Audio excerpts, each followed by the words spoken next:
شان حبيبه مخبرا وآمرا وما أرسلناك إلا رحمة للعالمين آمنت بالله صدق الله العظيم وقال الله تعالى في شان حبيبه مخبرا وآمرا إن الله وملائكته يصلون على النبي يا أيها الذين آمنوا صلوا عليه وسلموا تسليما بلند آواز کے ساتھ سارے مل کر پڑھیں الصلاۃ والسلام علیک یا سیدی یا رسول اللہ الصلاۃ والسلام علیک یا سیدی یا حبیب اللہ الصلاۃ والسلام علیک یا سیدی یا نبی اللہ وعلى آلك وصحابك يا نور الله اللہ حضور کی حمد و ثنا کے بعد درود و سلام حضور سید الانبیاء محبوب کبریا احمد مصطفیٰ محمد مصطفیٰ صلی اللہ تعالی علیہ وسلم کی بارگاہ میں ہدیۃً تحفۃً عقیدۃً نذرانۃً پیش کرنے کے بعد حاضرین محفل السلام علیکم ورحمۃ اللہ وبرکاتہ۔ قرآن پاک میں اللہ تبارک تعالیٰ نے فرمایا حضور صلی اللہ علیہ وسلم کو فرمایا حضور صلی اللہ علیہ وسلم کی ذات کے مطابق فرمایا وَمَا أَرْسَلْنَاكَ إِلَّا رَحْمَةً لِلْعَالَمِينَ فرمایا اے محبوب ہم نے تمہیں تمام جہان کے لیے رحمت بنا کر بھیجا۔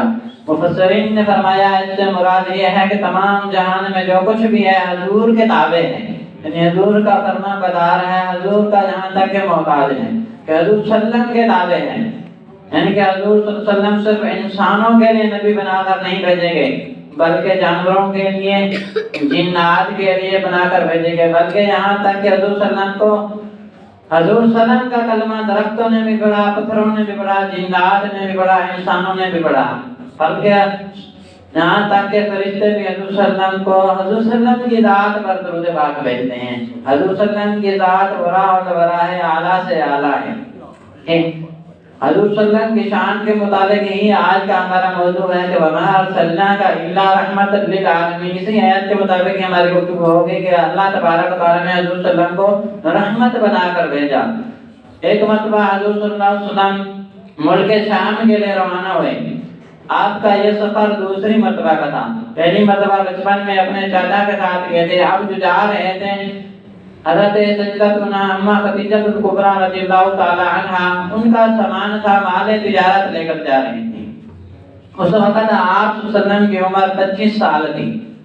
جب آپ روانہ ہونے لگے نا، وہاں سے نکلنے لگے، مکہ سے نکلنے لگے ملک شام کی طرف، اس وقت اما خدیجہ الکبریٰ رضی اللہ تعالی عنہا نے اپنے ایک غلام جس کا نام میسرہ تھا، وہ ہر سال وہ سامان لے جاتا تھا۔ اس وقت حضور صلی اللہ علیہ وسلم جا رہے تھے، وہ بھی ساتھ جا رہا تھا، لیکن اما نے فرمایا کہ اے میسرہ تیرا اس مرتبہ یہ کام ہے کہ یہاں سے لے کر وہاں تک، وہاں سے لے کر یہاں تک، یعنی مکہ سے لے کر ملک شام تک، ملک شام سے لے کر مکہ تک سارا کچھ نوٹ کرنا ہے کہ حضور صلی اللہ علیہ وسلم کے راستے میں کیا کیا کمالات ہوئے، حضور صلی اللہ علیہ وسلم نے راستے میں کیا کیا کمالات، حضور صلی اللہ علیہ وسلم کے جو راستے میں کمالات ہوں وہی سارے نوٹ کر کے لانے ہیں، مجھے بتانا ہے کہ یہ کچھ ہوا ہے۔ تو میسرہ روانہ ہو گیا کیونکہ خادم تھا، جو حکم وہی کام کرنا ہے۔ جب یہاں سے قافلہ نکلا ملک شام کی طرف روانہ ہوا، اور حضرت خدیجہ الکبریٰ رضی اللہ تعالیٰ عنہ کا اتنا مال تجارت تھا، جو مکے کے سردار تھے، سارے سرداروں کا اگر سامان ایک طرف رکھ لیا جائے اور دوسری طرف اما خدیجہ الکبریٰ کا مال رکھ لیا جائے تب بھی زیادہ ہے۔ اتنی آپ ملکہ تھی اس وقت۔ اس دور میں بھی آپ کو پاک دامن عورت کہا جاتا تھا، کیونکہ وہاں تو اس وقت دور ہی ایسا تھا کہ لوگ زندہ بیٹیوں کو دفنا دیتے تھے، لیکن آپ کو پاک دامن عورت کہا جاتا تھا۔ مکے کی ملکہ تھی، اتنا خزانہ تھا۔ اب میسرہ کہتا ہے کہ جب ہم روانہ ہوئے ملک شام کی طرف، راستے میں میرے 2 اونٹ بیمار ہو گئے، 2 اونٹ تکلیف میں آگے بیٹھ گئے، قافلہ سارا رک گیا، اور حضور صلی اللہ علیہ وسلم میرے پاس آئے، فرمانے لگے اے میسرہ یہ بتا کیا ہوا ہے، کیا ہوا ہے، سارا قافلہ رک گیا۔ تو میسرا کہتا ہے کہ میں نے عرض کی کہ یا رسول اللہ میرے 2 اونٹ بیمار ہو گئے ہیں، پتہ نہیں کیا ہو گیا، ان کو تکلیف میں ہے، جب تک وہ صحیح نہیں ہوتے قافلہ آگے کیسے چلے گا؟ حضور نے فرمایا اے میسرا مجھے اونٹوں کی طرف لے چل، مجھے اونٹوں کے پاس لے چل، میں دیکھتا ہوں کیا ماجرا ہے۔ جب حضور صلی اللہ علیہ وسلم اونٹوں کی طرف آ رہے تھے، راوی لکھتا ہے کہ اونٹوں نے سرکار کو دیکھا، سرکار نے اونٹوں کو دیکھا۔ جب آمنے سامنے آیا تو حضور صلی اللہ علیہ وسلم نے اپنے ہاتھ مبارک اونٹوں پر پھیرا، جس ہاتھ کو اللہ نے اپنا ہاتھ فرمایا۔ حضور صلی اللہ علیہ وسلم نے اونٹوں کے اوپر ہاتھ مبارک پھیرا، فرمایا قم باذن اللہ، اللہ کے حکم سے کھڑے ہو جاؤ۔ اب میسرا کہتا ہے کہ میں اس بات پر حیران رہ گیا کہ حضور صلی اللہ علیہ وسلم کے الفاظ پہلے ختم ہوئے کہ میرے اونٹ پہلے کھڑے ہو گئے۔ کہتا ہے کہ میں اس بات پر حیران تھا، حضور نے فرمایا قم باذن اللہ، اللہ کے حکم سے کھڑے ہو جاؤ، کہ مجھے یہ بات سمجھ نہیں آئی کہ حضور کے الفاظ پہلے ختم ہوئے کہ اونٹ پہلے کھڑے ہو گئے۔ کہتا ہے کہ جو اماں نے بات کہی تھی نا لکھ لینا، یہ بات کمال کی ہے، لکھ لی میں نے، یہ بات کمال کی ہے، میں نے لکھ لی۔ اب آگے سفر روانہ ہوئے، کہتا ہے کہ کچھ دیر بعد آگے دیکھا کہ فرشتوں نے سایہ کیا، بادلوں نے بھی سایہ کیا، فرشتے اپنے پروں سے حضور کے اوپر سایہ کر کے جا رہے ہیں۔ کہتا ہے کہ یہ بات بھی بڑی کمال کی ہے، عجیب بات ہے، یہ بھی لکھ لی میں نے۔ جب آگے ملک شام کی طرف جا رہے تھے، بصرہ کے مقام پر پہنچے، وہاں پر ایک پادری تھا، ایک پادری باہر آیا جس سے ہر وقت یہ آتا جاتا تھا، اس سے ملاقات ہوتی رہتی تھی۔ وہ جب آیا تو تورا نامی وہ پادری تھا، جب اس کے پاس آیا تو بیٹھے تھے کہ دیکھا کہ حضور صلی اللہ علیہ وسلم ایک درخت کے نیچے بیٹھے تھے، آرام فرما تشریف فرماتے ادھر بیٹھے تھے۔ تو وہ جو پادری آیا اور کہنے لگا اے میسرا یہ بتا کہ یہ شخص کون ہے، یہ جو درخت کے نیچے بیٹھا ہے اس کے بارے میں جانتا ہے یہ کون ہے؟ میسرا کہنے لگا کہ میری ملکہ نے اسے بھیجا ہے مال سمانت کے لیے، تجارت کے لیے، میرے ساتھ ملک شام تک جائے گا، ہم سامان فروخت کر کے واپس آئیں گے۔ اور جتنی اس کی سیرت خوبصورت ہے، جتنا اس کا چہرہ خوبصورت ہے، اسی طرح اس کی سیرت بھی خوبصورت ہے، جتنی اس کی صورت خوبصورت ہے اسی طرح اس کی سیرت بھی خوبصورت ہے، اور اس کا خاندان بھی اعلیٰ ہے۔ ابو طالب کا بھتیجا ہے، عبد المطلب اس کا دادا ہے، کیونکہ مشہور نام تھے نا تجارت کے لیے یہی جاتے تھے، کہا کہ ابو طالب کا یہ بھتیجا ہے اور عبد المطلب رضی اللہ تعالیٰ عنہ ان کے دادا ہیں، تو اس کی شان جتنی خاندان کی ہے اور یہ اسی طرح ہے، یعنی ان کا خاندان بھی اعلیٰ ہے اور یہ بھی اعلیٰ ہے۔ اب وہ جو پادری تھا کہنے لگا میسرا تجھے ایک بات بتاؤں، یہ جو بیٹھا ہے یہ نبی ہے، یہ جو درخت کے نیچے بیٹھا ہے نبی ہے۔ میسرا کہتا ہے میں نے حیرانی سے اس کی طرف دیکھا، تجھے کیسے پتا چلا کہ یہ نبی ہے؟ اب میسرا وہ جو بیٹھا، میسرا کہتا ہے کہ مجھے پادری نے کہا یہ بتا کہ اس کی آنکھیں سرخ ہیں، اس کی آنکھوں میں سرخی مائل ہے؟ میسرا کہنے لگا ہاں واقعی اس کی آنکھوں میں سرخی مائل ہے۔ تو وہ کھڑا ہو گیا، پادری جو تھا کھڑا ہو گیا اور کہنے لگا اشہد انہ ہوا خاتم النبیین، کہتا ہے کہ میسرا گواہ ہو جا، میں گواہی دیتا ہوں وہ اللہ کا آخری نبی ہے۔ اب میسرا بھی حیرانی کے ساتھ کھڑا ہو گیا کہ وہ آخری نبی کیسے ہے، یہ اور تو بتا مجھے نشانی، تجھے کیسے پتا چلا کہ وہ آخری نبی ہے؟ کہنے لگا کہ صدیاں گزر گئی ہیں، مجھے یہاں ڈیرے لگائے ہوئے، صدیاں گزر گئی، یہاں میں عبادت کر رہا ہوں، آج تک جو بھی اس درخت کے نیچے بیٹھا ہے وہ نبی ہی بیٹھا ہے، اس نبی کے علاوہ اس درخت میں، اس درخت کے نیچے نبی کے علاوہ کوئی بیٹھا ہی نہیں۔ صدیاں گزر گئی میسرا، مجھے یہاں بیٹھے بیٹھے اس درخت کے نیچے نبیوں کے علاوہ کوئی بیٹھا ہی نہیں، اور میرا علم کہتا ہے تو گواہ ہو جا ھذا خاتم ہوا خاتم النبیین، کہ وہ شخص جو بیٹھا ہے آخری نبی ہے، اللہ کا آخری نبی ہے۔ میسرا کہتا ہے بات تو بڑی عجیب ہے، یہ بھی لکھ لی میں نے، بات تو بڑی کمال کی کر دی نے، یہ بھی میں نے لکھ ڈالی کہ آخری نبی ہے، اور وہ درخت آج بھی اردن کی دنیا نے ڈھونڈ لیا ہے۔ صدیاں گزر گئی، 1400 سال گزر گئے، ان کے پاس والے درخت ختم ہو گئے، وہ اب بھی درخت ہرا ہرا ہے، جیسے کہ ہرا کا ہرا تھا آج بھی ویسے ہے۔ اردن کی دنیا نے وہ ڈھونڈ لیا ہے، وہ درخت جس کے نیچے حضور آرام فرما کچھ دیر تشریف فرما رہے ہیں، وہ درخت ہرا بھرا رہ گیا۔ وہ کتنا کمال والا درخت تھا، خوش نصیب تھا جس کے نیچے حضور نے اپنا فیض دیا، وہ آج تک خوش نہیں ہوا، اور ابھی تک وہ ادھر گواہیاں دے رہا ہے حضور صلی اللہ علیہ وسلم کے نبی ہونے کی۔ میسرا کہتا ہے بات تو عجیب تھی، لکھ لی۔ اب ملک شام گئے، ادھر سامان فروخت کرنے لگے، جب سامان بیچنے لگے کہ ہر بار میں آتا تھا، جو قیمت لگاتا تھا اس قیمت میں مال نہیں بکتا تھا، اس سے کام کرنا پڑتا تھا۔ جو بھی قیمت لگاتا تھا اس قیمت میں نہیں بکتا تھا، اس سے کام قیمت کچھ نہ کچھ اس کے ساتھ رعایت کرنی پڑتی تھی۔ مصرا کہتا ہے کہ میرے ساتھ نبی کریم بیٹھے ہیں اور میں نے جو بھی دام بتا دوں، جو ریٹ بتا دوں، لینے والا آتا ہے لے کر چلا جاتا ہے، کوئی آگے کچھ نہیں کرتا۔ اب مصرا کہتا ہے کہ آج تو بڑے کمال کی بات ہو گئی، جو بھی ریٹ مانگتا ہوں وہ دے دیتے ہیں، میں نے قیمت ڈبل کر دی۔ کہتا ہے کہ میں نے قیمت ڈبل کر دی، اب بھی جو آئے باقی کا ختم نہیں ہوئے۔ کہتا ہے کہ تھک گیا کہ میں قیمت بڑھاتا گیا۔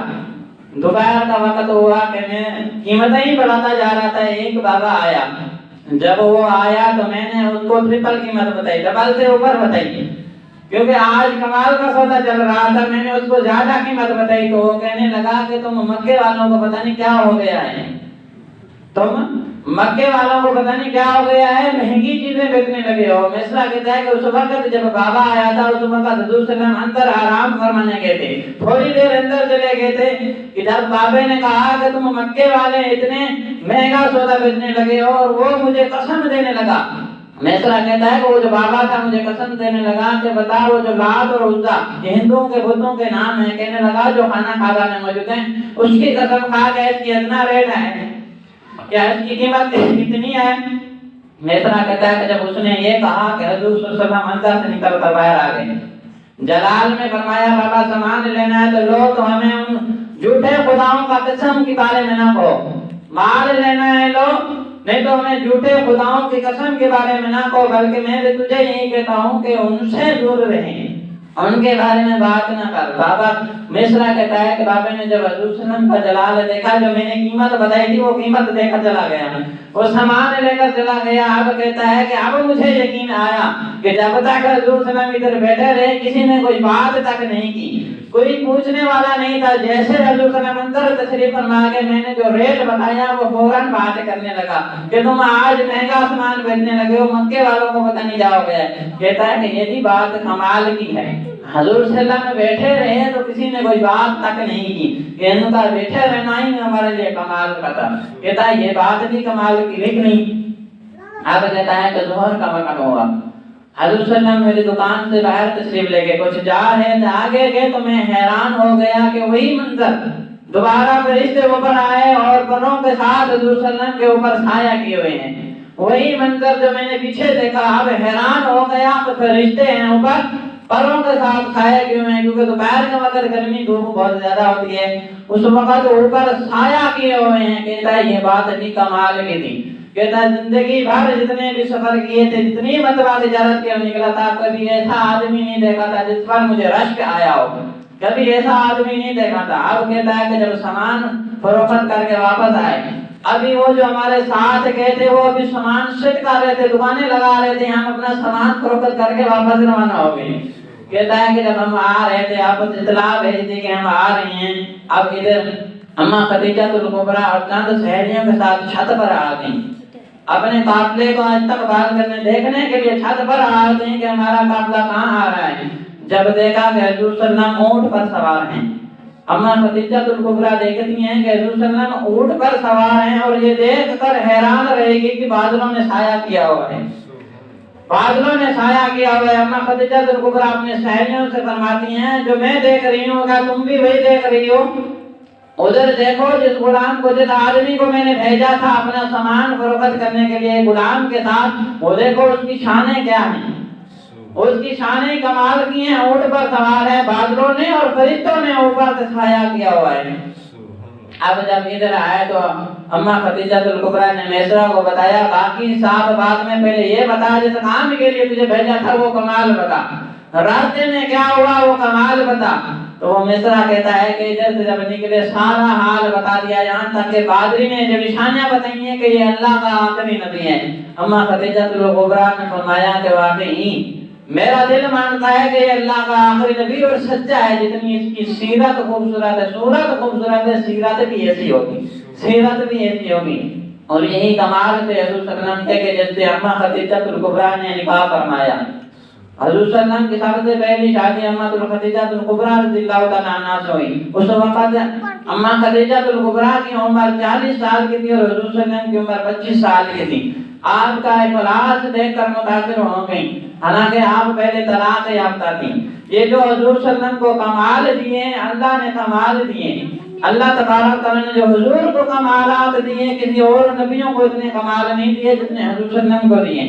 حضور صلی اللہ علیہ وسلم صرف انسانوں کے لیے نہیں، جانوروں کے لیے، فرشتوں کے لیے، انسان جنات کے لیے، سب کے لیے نبی بنا کر بھیجے گئے ہیں. حضرت سیدنا عمر فاروق اعظم رضی اللہ تعالیٰ عنہ فرماتے ہیں کہ ایک مرتبہ ہم حضور صلی اللہ علیہ وسلم کے ساتھ کوہ تمامہ پر بیٹھے تھے، پہاڑ کا نام ہے. فرماتے ہیں ادھر بیٹھے تھے کہ ایک بوڑھا آیا، بوڑھا شخص آ رہا تھا، ہاتھ میں لاٹھی ہے، آ رہا تھا. جب ہم نے دیکھا کہ اس نے سلام کیا، حضور صلی اللہ علیہ وسلم کو سلام کیا، حضور صلی اللہ علیہ وسلم نے جواب عنایت فرمایا اور حضور صلی اللہ علیہ وسلم نے فرمایا اے صحابہ اس کی آواز جنات جیسی ہے، یہ انسان نہیں یہ جن ہے. تو وہ بابا بول اٹھا کہ ہاں میں جنی ہوں، میں جنی ہوں، انسان نہیں ہوں. کہنے لگا کہ میرا نام حمامہ بن حمیم بن لاقیت بن ابلیس ہے. کہنے لگا کہ میرا نام حمامہ ہے، میرے ابو کا نام حمیم ہے، میرے دادے کا نام لاقیت ہے اور پردادے کا نام ابلیس جس کو شیطان کہتے ہیں اس ابلیس ہے. تو حضور صلی اللہ علیہ وسلم نے فرمایا یہ بتا کہ تیری عمر کتنی ہے، تیری عمر کتنی ہے؟ وہ کہنے لگا کہ جتنی دنیا کی اتنی ہے، ایسے سے تھوڑی کم. صحابہ کرام فرماتے ہیں میں حیران رہ گئے، اتنی لمبی عمر. جس وقت کہتا ہے دنیا کو بنایا گیا اتنی ہے، ایسے سے تھوڑی. کہنے لگا تو میں حضرت آدم علیہ السلام کے زمانے کا ہوں. جب قابیل نے حضرت سیدنا حابیل علیہ السلام کو قتل کیا تھا، کہتا ہے اس وقت میں چند برس کا تھا، پہاڑوں میں دوڑتا تھا. دنیا کا سب سے پہلا قتل ہوا جو بھائی نے بھائی کا کیا. قابیل نے حضرت سیدنا حابیل علیہ السلام کا قتل کیا تھا. کہتا ہے کہ جب قتل ہوا تھا میں جانتا ہوں اس زمانے کا ہوں میں. بھائی نے بھائی کو قتل کیا تھا. جب قابیل نے حضرت سیدنا حابیل علیہ السلام کو قتل کیا، میں اس وقت میری چند برس کی عمر تھی. میں اس وقت پہاڑوں میں دوڑتا پھرتا تھا، لوگوں کے سامان چوری کر کے ان کو لڑاتا تھا. راجے عرض کرنے لگا یا رسول اللہ صلی اللہ علیہ وسلم میں نے حضرت سیدنا نوح علیہ السلام کے ہاتھ پر توبہ کی، ان کے ساتھ 1 سال تک مسجد میں رہا حضرت سیدنا نوح علیہ السلام. اور جب قابیل نے حضرت سیدنا حابیل علیہ السلام کو قتل کیا تھا، ان کے بعد جو اللہ تبارک تعالیٰ نے حضرت سیدنا آدم علیہ السلام اور حوا کو جو بیٹا نصیب کیا، بیٹا عطا کیا، اس کا نام حضرت سیدنا شیت علیہ السلام تھے. وہی حضرت سیدنا آدم علیہ السلام کے بعد نبی ہوئے. اور حضرت سیدنا شیت علیہ السلام اور حضرت سیدنا نوح علیہ السلام کا رشتہ یہ ہے کہ حضرت نوح علیہ السلام کے حضرت سیدنا شیت علیہ السلام پردادا ہیں. یعنی حضرت نوح علیہ السلام حضرت سیدنا شیت علیہ السلام کے بھی بعد کے ہیں. ان کے درمیان 2 پشتے ہیں. یہ پردادا کہتے ہیں کہ میں اس وقت کیا ہوں جب بعد میں حضرت سیدنا نوح علیہ السلام کے ہاتھ پر جا کر توبہ کی. اور کہتا ہے کہ حضرت سیدنا نوح علیہ السلام کے بعد جب ان کے ہاتھ پر توبہ کی، ان کا پیغام باقی جو نبی ہے ان تک پہنچاتا رہا، ان کا سلام پہنچاتا رہا. کہتا ہے حضرت سیدنا نوح علیہ السلام کے بعد حضرت سیدنا ہود علیہ السلام کے پاس گیا، ان کے بعد حضرت سیدنا یعقوب علیہ السلام کے پاس گیا، پھر حضرت یوسف علیہ السلام کے پاس گیا. اور نبیوں سے فیض لیتا ہے، ان کے ہاتھ پر توبہ کرتا ہے، یہاں تک کہ تمام نبیوں نے سلام بھیجا تھا کہ ہمارا سلام حضرت عیسیٰ علیہ السلام تک پہنچانا. یہاں تک کہ میں حضرت عیسیٰ علیہ السلام کی خدمت میں بیٹھ کر بھی آیا ہوں. جب ان کی خدمت میں بیٹھا تھا تو حضرت سیدنا عیسیٰ علیہ السلام نے فرمایا اے امامہ یہ بتا جب تیری ملاقات حضور صلی اللہ علیہ وسلم سے ہو تو ان کو میرا سلام بھی عرض کرنا، میرا سلام بھی عرض کرنا. امامہ کہتا ہے یا رسول اللہ میں حضرت عیسیٰ علیہ السلام کا سلام آپ کی بارگاہ میں پہنچانے کے لیے آیا ہوں، آپ کی بارگاہ میں حضرت سیدنا عیسیٰ علیہ السلام کا پیغام دینے آیا ہوں. تو اس سے بات یہ ثابت ہو گئی کہ حضرت عیسیٰ علیہ السلام جو جانتے تھے، ان کو علم غیب تھا کہ اللہ تبارک و تعالی حضرت حضور صلی اللہ علیہ وسلم کے ساتھ اس حمامہ کی ملاقات فرمائیں گے. حالانکہ حمامہ کی ملاقات حضور صلی اللہ علیہ وسلم کے ساتھ ہوگی حضرت عیسیٰ علیہ السلام پہلے جان کے کہ اللہ نے وہ کمال حضرت عیسیٰ علیہ السلام کو بھی دیے تھے. اب عیسیٰ علیہ السلام کی وہ شان ہے کہ جب وہ بعد کے آنے والے حالات بتا سکتے ہیں، اور حضرت عیسیٰ علیہ السلام وہ ہیں جو ہمارے حضور صلی اللہ علیہ وسلم کے مقتدی بنے، یعنی حضور صلی اللہ علیہ وسلم کے زیادہ ہیں، حضور صلی اللہ علیہ وسلم کی ان سے زیادہ شان ہے. جب عیسیٰ علیہ السلام کی یہی شان ہے کہ وہ بتا سکتے ہیں، وہ بات ثابت ہو گئی کہ اللہ تبارک تعالیٰ نے حضور کو کتنے کمال دیے ہوں گے. حضور کو کتنا علم غیب دیا ہوگا، تو اللہ تعالیٰ ہمیں سمجھنے کی بھی توفیق عطا فرمائے کہ اللہ تبارک و تعالیٰ نے حضور صلی اللہ علیہ وسلم کو بھی کتنے کمالات دیے ہوں گے۔ آج لوگوں نے لکھا ہے کہ حضور صلی اللہ علیہ وسلم کو علم غیب نہیں تھا، ان کو دیوار کے پیچھے کی خبر نہیں، وہ طاقت کو توڑا ایسا گروہ نکل پڑا ہے کہ حضور صلی اللہ علیہ وسلم کی بے ادبیوں کی طرف، لوگوں کو گمراہ کرنے کی طرف نکل پڑے ہیں۔ وہ جانتے ہی نہیں ہے کہ اللہ تبارک و تعالیٰ نے کتنے کمالات دیے ہیں۔ جب تمام نبیوں کے حضور صلی اللہ علیہ وسلم سردار بن کر آئے اور دوسرے نبیوں کو اللہ تبارک تعالیٰ نے علم غیب دیا کہ اپنے محبوب کو نہیں دے گا، سب سے زیادہ پیارا ہے کہ اس کو علم غیب نہیں دے گا۔ اللہ عز و جل میں عقل سلامت عطا فرمائے کہ ہمیں بھی حضور صلی اللہ علیہ وسلم کی ذات پر سمجھنے کی، اس پر غور و فکر کرنے کی توفیق عطا فرمائے۔ اللہ عز و جل کی بارگاہ میں دعا ہے کہ جو کچھ بڑا اس پر عمل کرنے کی توفیق عطا فرمائے۔